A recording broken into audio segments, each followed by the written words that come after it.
project. Today we're going to be doing a honeydew melon wine. So this is the first yellow one I've ever seen. I know some of you guys have probably seen them a bunch, but I've always seen the green ones. So this is a yellow one. We bought 4 of these large yellow honeydews, and we're going to be making a wine out of them, versus the green one. We did buy 4 of those as well. So we are going to do 2 4-gallon buckets. 1 yellow, 1 green, to see which honeydew we do like the best. To yourself, Roger, what kind of melon do I get when you're out looking for a melon? You want a nice round melon. No, I'm just kidding, guys. You're not looking for the biggest melon in town. You're looking for a ripe melon. You can push on the ends. A lot of people say if you can push on the ends, it's ripe. The old thump test.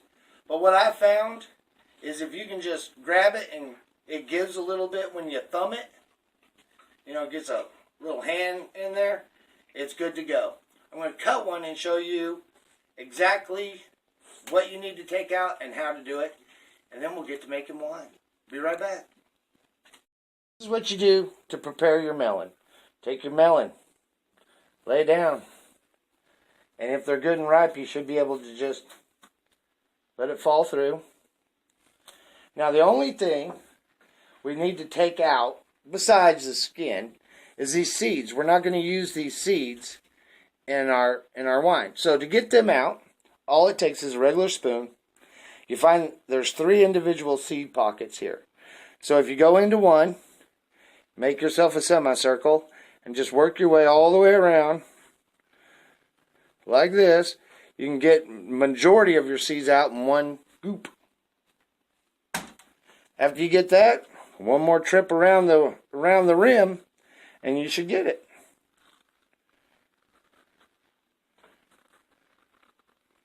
Whoop. All right. Seeds.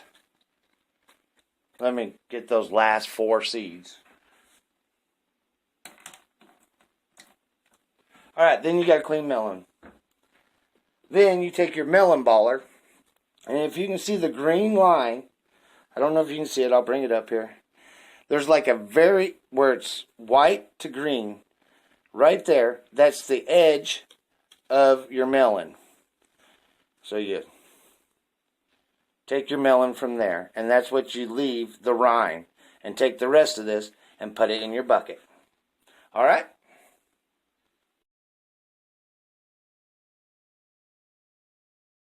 Boys, we're going to take our pectin, and we're going to use 2 tablespoons for each bucket. That's our green side. Here's our yellow side. Yellow again. Green again. Alright, and that's to break down the cell walls. Now, this time we got something special. Let me show it to you guys here.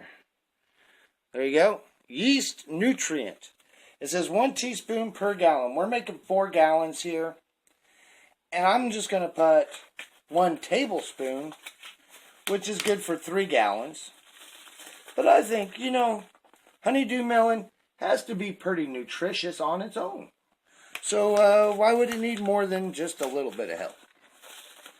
And if I'm wrong, I mean, heck, I've been wrong before. Alright, we got that in there.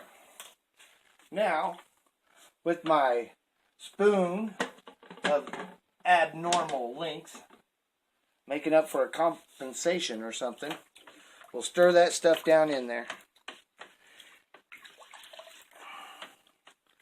Okay, and while we got that thing spinning, we'll go ahead and take our yeast that's foamed up, as you can see right here, and we'll put her down in there, take a scoop of it, swirl it around, get it out. And we'll do the same thing with the other one. We did it. We got our hydrometer. We finally got another one. Maybe I won't break this one. We're going to test our yellow first. And if you look at my papers here, I got green with the starting gravity, SG. And the yellow, same deal, SG. And what we're going to do is write down our starting gravities, and we're going to see which one makes the most alcohol. Now, the problem we may wind up with this is, and then you're saying, why are we going to have a problem? The problem we may end up with is we're going to have more sugar coming out of this fruit than what it's going to read now. Because as this fermentates, or as fermentation begins, we'll say, more and more sugar will come out the longer the fruit sets.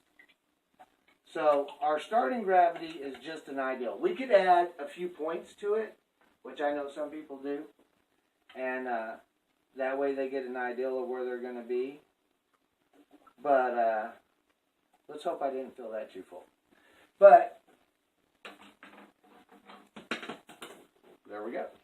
But I don't know if I want to do that because I'm not confident enough in what it's going to be. So when you put this hydrometer in there, back to my story, you give it a spin. And wherever it floats to, that's your starting gravity. We'll let this thing finish spinning here. And our yellow is going to come in at, keep spinning.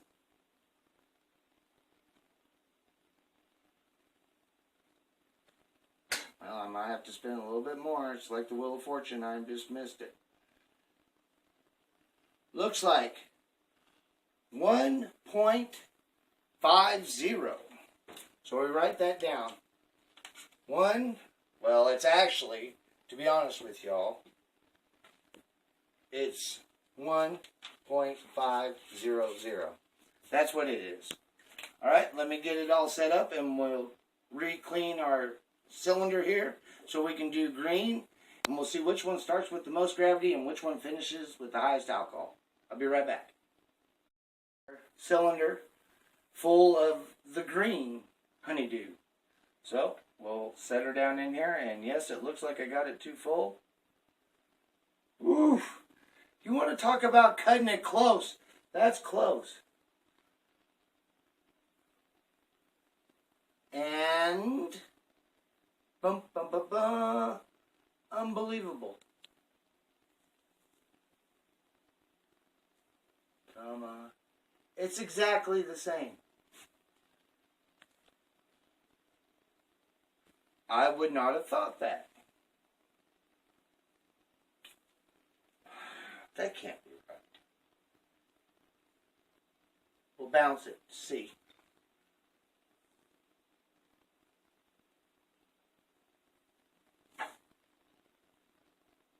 Yep, that's it.